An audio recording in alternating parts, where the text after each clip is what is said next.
Good morning everyone. Welcome to the Wisdom from Bible. So today we will continue to share to you about resurrection. So in the previous video, we talked about how God had been working hard in order to make his children alive again by giving his words little by little according to the level of the intellect and spiritual level of his children.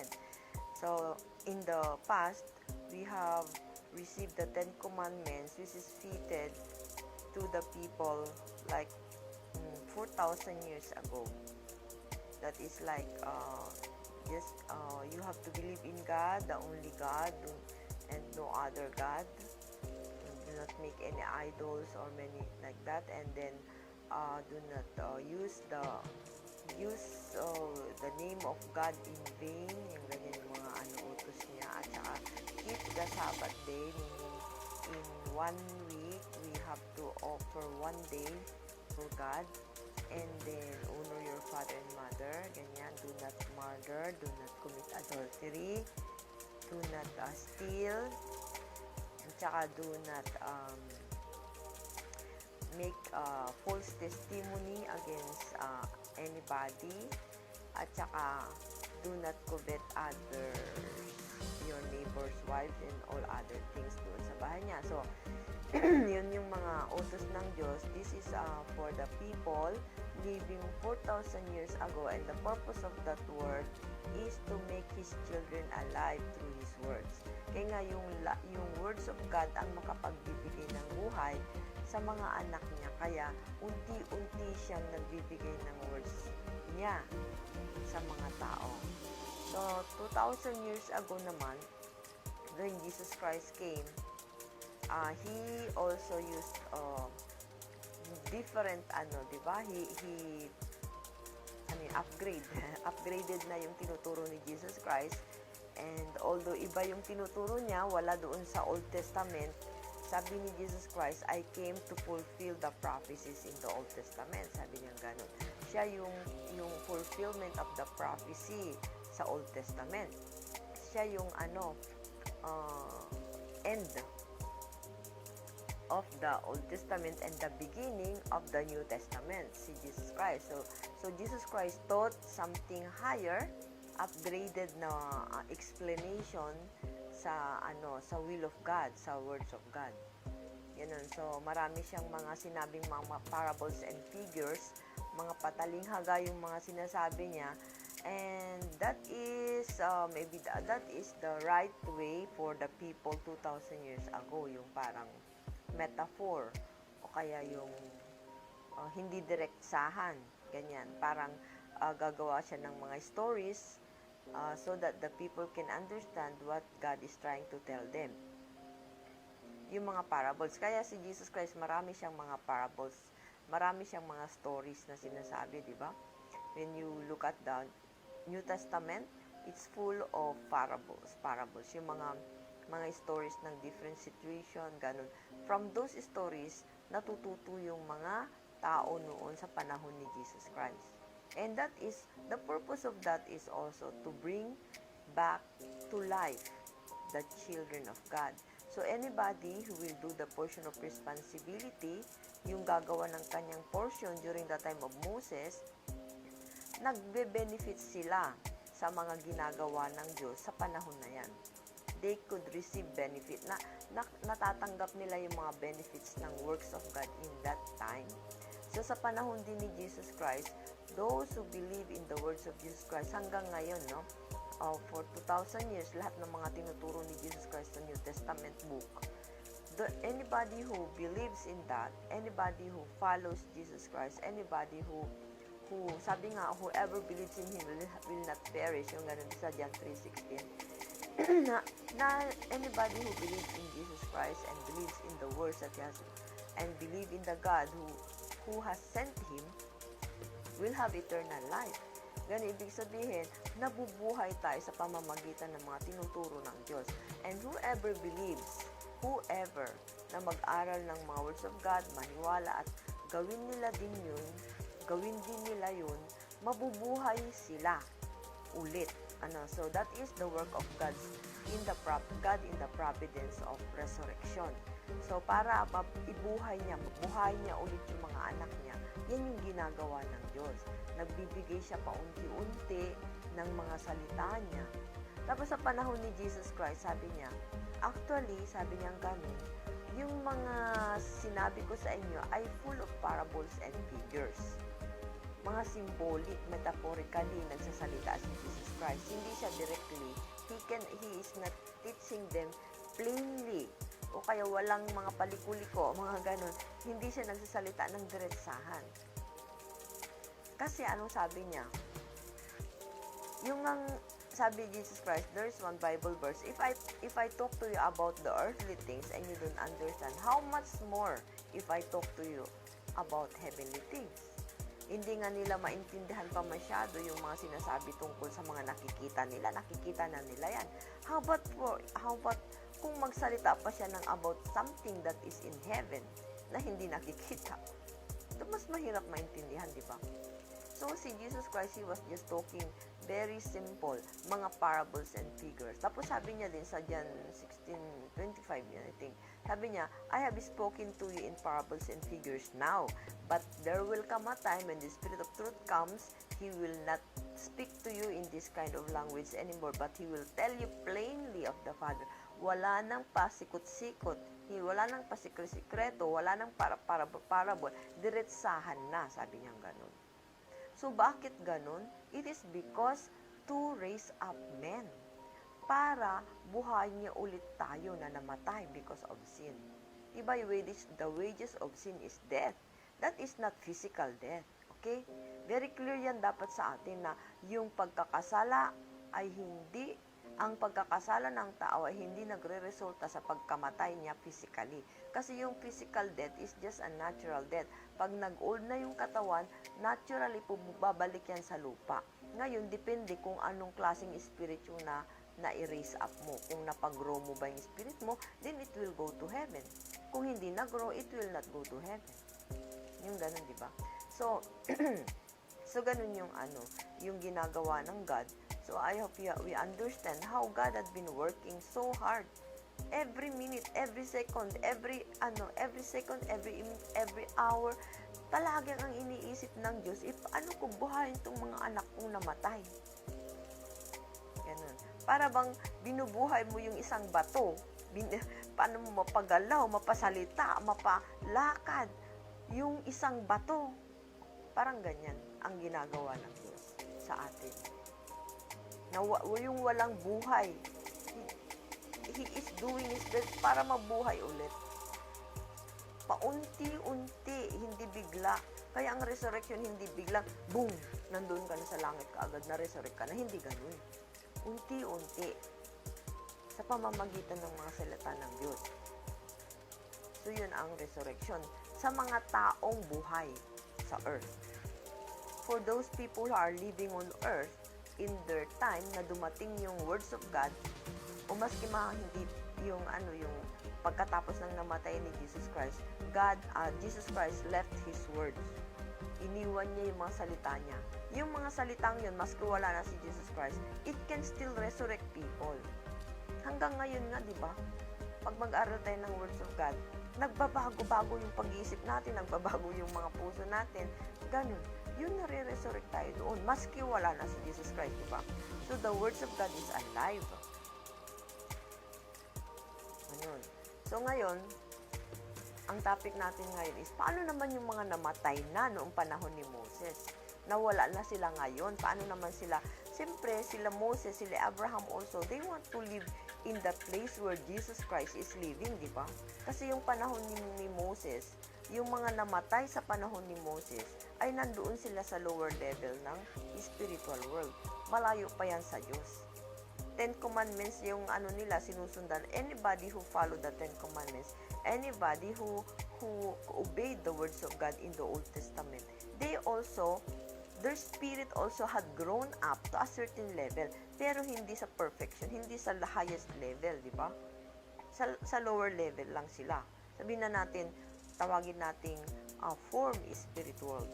yung pinaka-lower level ng spirit world.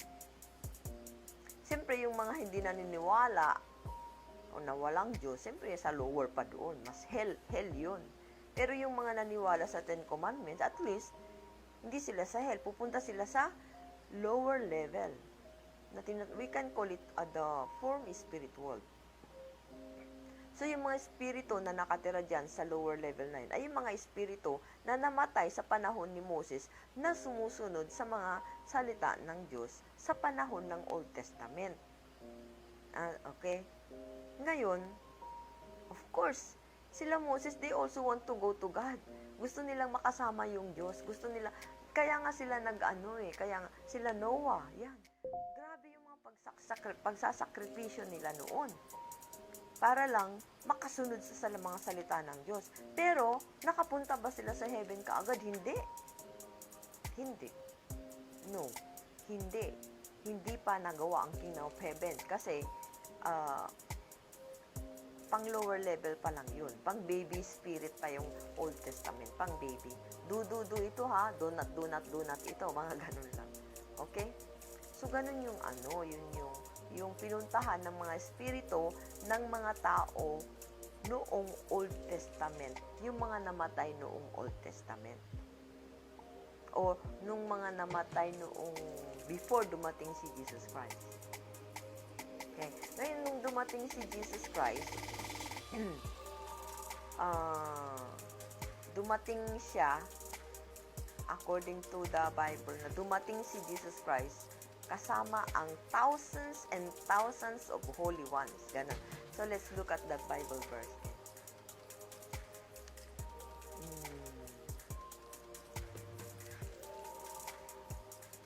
Ito, sa Jude 1:14-16. So, let's read this one. Enoch, the seventh from Adam, prophesied about them. See, the Lord is coming with thousands upon thousands of His holy men. Thousands upon thousands of His holy ones to judge everybody and to convict all of them of all the ungodly acts they have committed in their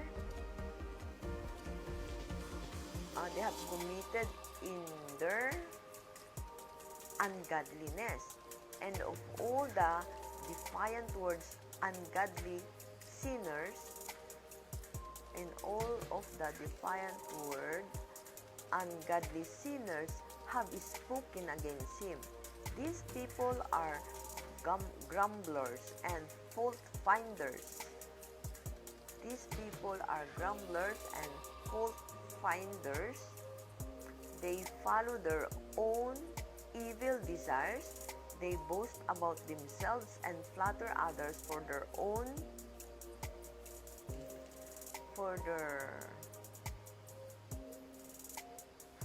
own advantage. So sabi dito, ang prophecy dito is Enoch. Enoch is long time ago na tao. Long time ago na nababuhayan siya. Ang prophecy niya ito, sabi niya ganun. See, the Lord is coming with thousands upon thousands of His holy ones. Darating si Lord. So, sino yung darating na yun? Si Jesus Christ. Darating si Jesus Christ kasama yung thousands and thousands of holy ones. Sino yung mga holy ones na binabanggit dito? Of course, the people who were doing their best to follow God before the time of Jesus Christ. Sila yung tinatawag na holy ones. Kagaya nila Noah, nila Abraham, nila yung sila Isaac, Jacob, Moses, sino pa? Yung mga babae din, mga Rebecca, mga asawa nila, sila Tamar, doing their best to follow the will of God. Sila yung mga holy ones. Kasi namatay na silang long time ago, thousands of years na silang patay. Pero pagdating, sabi, darating si Jesus Christ together with those holy ones. Ganon. Bakit kaya sila kasama ni Jesus Christ? Kasi alam nila kung sino yung Messiah. So, doon sila susunod. Nung namatay sila, nandun sila sa spiritual, buhay pa rin sila, kikita nila. Pagdating ni Jesus Christ, pag naipanak si Jesus Christ, andyan na sila, I will work with him, siya yung Messiah, ganon. Diba? So, yun ang yung nangyari noon. Ngayon, sabi nila, kasama sila sa i-judge yung mga sinners, yung mga ginawa ng mga tao, yung mga sinalita nila, yung mga acts nila, yung mga na ginawa nila against God. They will be judged. Sinong kasama? They will, sabi niya ganon, thousands of his holy men to judge everyone and to convict all of them of all the ungodly acts they have committed. Sabihin, kasama sila sa pag-judge sa mga ungodly acts ng mga evil, ng mga gumagawa ng kasalanan.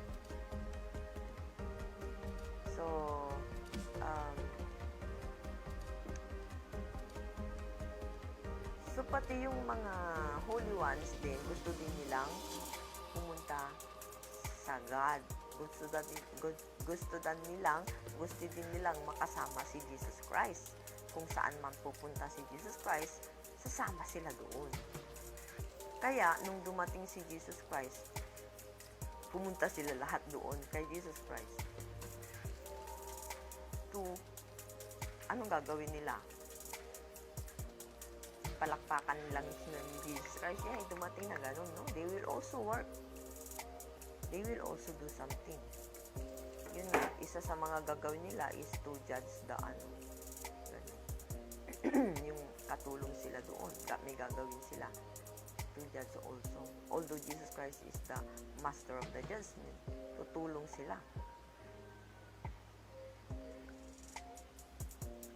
So, ganun. Ngayon, may connection yan sa resurrection din nila. Paano sila pupunta sa higher level of spiritual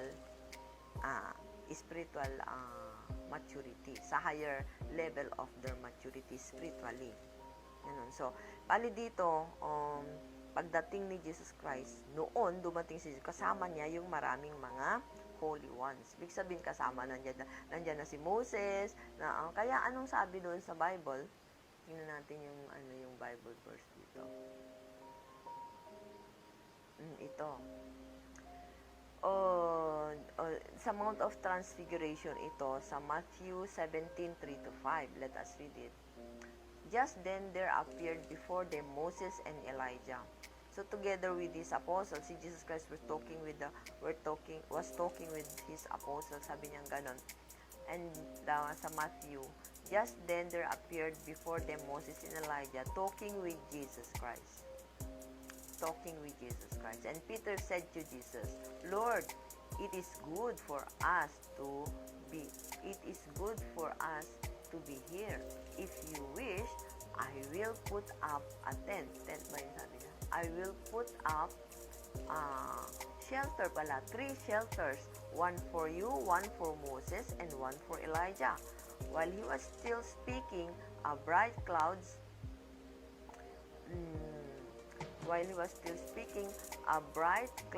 covered them, and a voice from the cloud said, This is my son, whom I love. Yun ang narinig nila, no? Sabi niya ganun.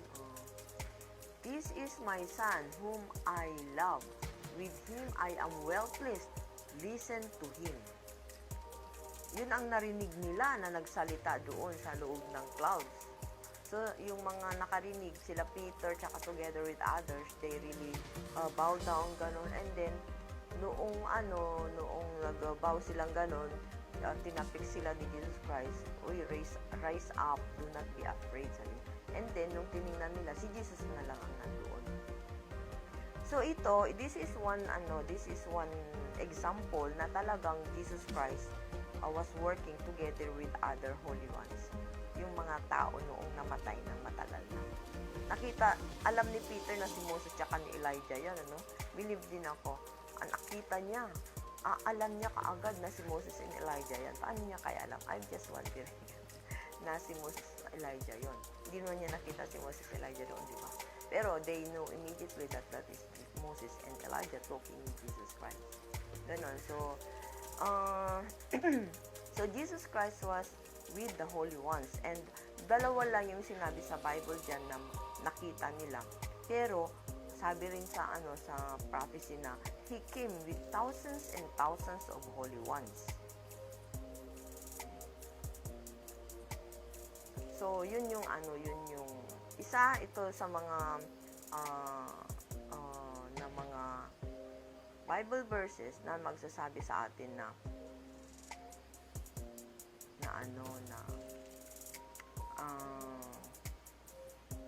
yung mga spirit people na namatay noon, gusto din nilang ma-resurrect. They also want to benefit from the resurrection work of God in the time of Jesus Christ.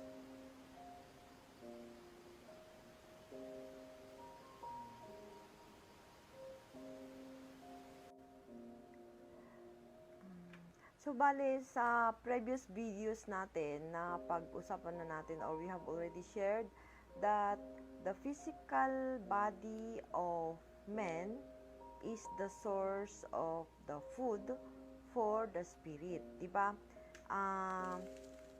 Yung katawan ng tao at saka yung espiritu ng tao ay meron similarity kung paano nagmamature. Yung katawan natin, we need air and sunlight from the above, at saka we need food and water from below.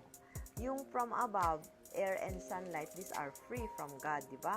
Tapos yung food and water, we have to work para makabili tayo ng food natin, or kaya magtanim para meron tayong pagkain, ganun, mag-work tayo para meron tayong pambili ng water and food. Diba? So, we have to exert effort para makuha natin yung additional na nourishment that we need from below, yung water and food. In addition to what we are receiving from God na air and sunlight, which are free. So, dito naman sa spiritual aspect natin, we need also the air and sunlight for the spirit. Ano yung air and sunlight? Yung air is love, God's love, at saka yung sunlight is God's truth. So, kailangan natin both the love of God, na ma-experience natin yung love na yan from God through the family, ganyan, through the experience while we are living with our family, with our on earth.